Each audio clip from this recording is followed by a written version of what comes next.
कल्पना कीजिए, आप दुश्मन के इलाके के बीचों बीच हैं।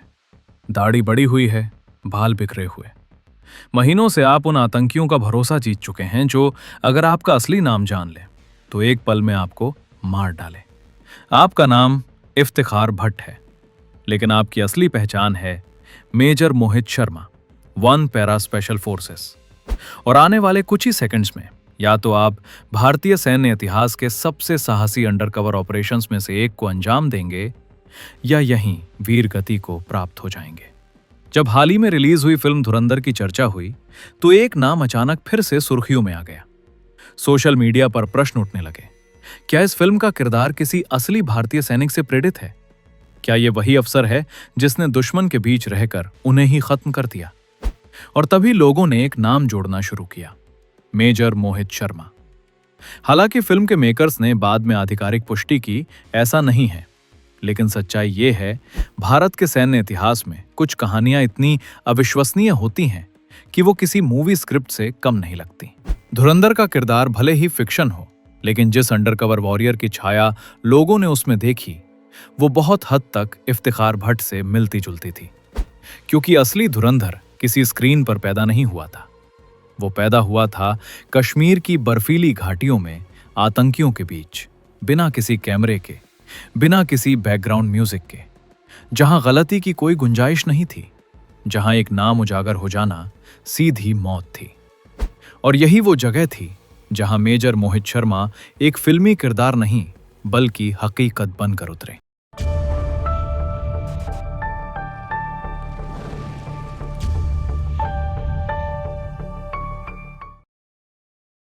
13 जनवरी 1978, रोहतक, हरियाणा। राजेंद्र प्रसाद शर्मा और सुशीला शर्मा के घर दूसरे बेटे का जन्म हुआ। घर में सब उसे प्यार से बुलाते थे चिंटू। पर यह चिंटू कभी साधारण नहीं था। दिल्ली पब्लिक स्कूल गाजियाबाद में पढ़ते हुए वो बाकी बच्चों से अलग दिखता था। जहां बाकी छात्र इंजीनियरिंग और कॉरपोरेट सपनों में उलझे थे, मोहित का सपना सिर्फ एक था, ऑलिव ग्रीन यूनिफॉर्म। 1995 में उन्होंने एनडीए का एंट्रेंस एग्जाम क्रैक किया, नेशनल डिफेंस एकेडमी पहुंचे और यहां उन्हें एक नया नाम मिला, माइक। परिवार के लिए वो चिंटू थे, कोर्स मेट्स के लिए माइक, और आगे चलकर दुश्मनों के लिए इफ्तिखार भट्ट। विडंबना देखिए, उनके दुश्मन तो कभी उनका असली नाम तक नहीं जान पाए। एनडीए में मोहित सिर्फ अच्छे नहीं थे, वो बेहतरीन थे। Champion horse rider, champion boxer, ऐसे कैडेट जिन पर इंस्ट्रक्टर्स को गर्व होता था।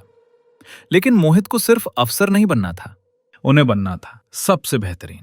और भारतीय सेना में सबसे बेहतरीन का मतलब होता है इलीट पैरा स्पेशल फोर्सेस।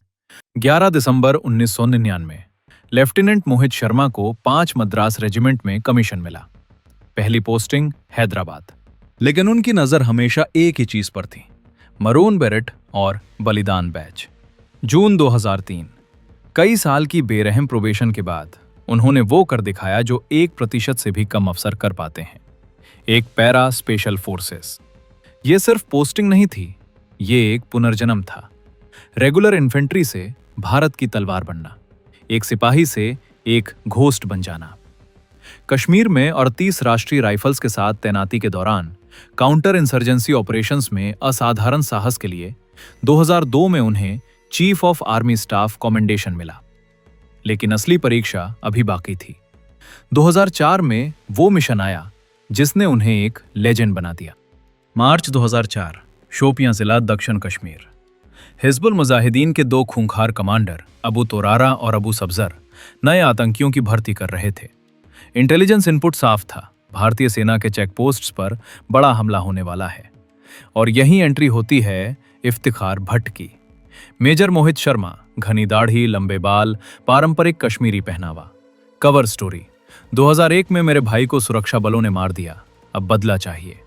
हफ्तों तक वो उन्हीं के साथ रहते हैं, वही खाना, वही जमीन, वही डर। धीरे धीरे भरोसा बनता है, इतना गहरा कि आतंकी उन्हें अपना मान लेते हैं। मोहित जानबूझकर हाथ से बने नक्शे दिखाते हैं सेना की पेट्रोलिंग के। असल में वो जाल बुन रहे थे। आतंकी प्रभावित हो जाते हैं, ग्रेनेड्स झुकते हैं, 3 और आतंकी बुलाए जाते हैं, हमले की तारीख तय होती है। और तभी मेजर शर्मा को सही पल मिल जाता है। एक पल में शिकारी शिकार बन जाता है। वो अपनी 9 mm पिस्टल निकालते हैं और इससे पहले कि कोई कुछ समझ पाता, अबू तोरारा और अबू सब्जर दोनों ढेर। 2 बड़े कमांडर खत्म, कीमती इंटेलिजेंस हासिल, हिजबुल का पूरा नेटवर्क हिल गया। इस साहसिक ऑपरेशन के लिए मेजर मोहित शर्मा को मिला सेना मेडल। और आज भी इस मिशन के कई हिस्से क्लासिफाइड हैं। जो हम जानते हैं वो सिर्फ टिप ऑफ द आइसबर्ग है। 20 मार्च 2009, कुपवाड़ा जिला, उत्तर कश्मीर। खबर मिलती है एलओसी पार कर आतंकियों का एक ग्रुप हफरूदा जंगल में छिपा है। रात 2:30 बजे मेजर मोहित शर्मा अपनी ब्रावो असॉल्ट टीम के साथ आगे बढ़ते हैं। ये जंगल नहीं, एक मौत का जाल है। घने चीड़ के पेड़ जहां सूरज की रोशनी भी मुश्किल से पहुंचती है। टीम 3 हिस्सों में बढ़ती है और तभी पहला संपर्क होता है। अचानक तीनों दिशाओं से फायरिंग। 4 कमांडो पहले ही झटके में घायल हो जाते हैं। स्थिति बेहद गंभीर। अब सवाल यह नहीं था क्या किया जाए, सवाल यह था कौन आगे बढ़ेगा। और जवाब हमेशा की तरह मेजर मोहित शर्मा। वो कवर नहीं लेते, वो पीछे नहीं हटते। भारी गोलीबारी के बीच रेंगते हुए आगे बढ़ते हैं। 2 घायल जवानों को खींचकर सुरक्षित जगह पहुंचाते हैं। फिर ग्रेनेड। 2 आतंकी वहीं ढेर। लेकिन तभी एक गोली उनकी छाती चीर देती है। अधिकतर लोग यहीं गिर जाते, अधिकतर लोग यहीं रुक जाते। लेकिन मोहित शर्मा, अधिकतर लोग नहीं थे। घातक जख्म के बावजूद वो अपने जवानों को निर्देश देते रहते हैं, लड़ते रहते हैं। और जब देखते हैं कि और आतंकी उनके आदमियों की तरफ बढ़ रहे हैं, वो कर जाते हैं जिसे सिर्फ इतिहास याद रखता है। वो चार्ज करते हैं। आखिरी सांस तक क्लोज क्वार्टर कॉम्बैट में 2 और आतंकियों को मार गिराते हैं। कुल 4 आतंकी ढेर। 2 जवानों की जान बची। मिशन सफल। शाम 4 बजे जब रीइंफोर्समेंट पहुंचता है, मेजर मोहित शर्मा की नब्ज थम चुकी होती है। 31 साल की उम्र में वो अमर हो चुके थे।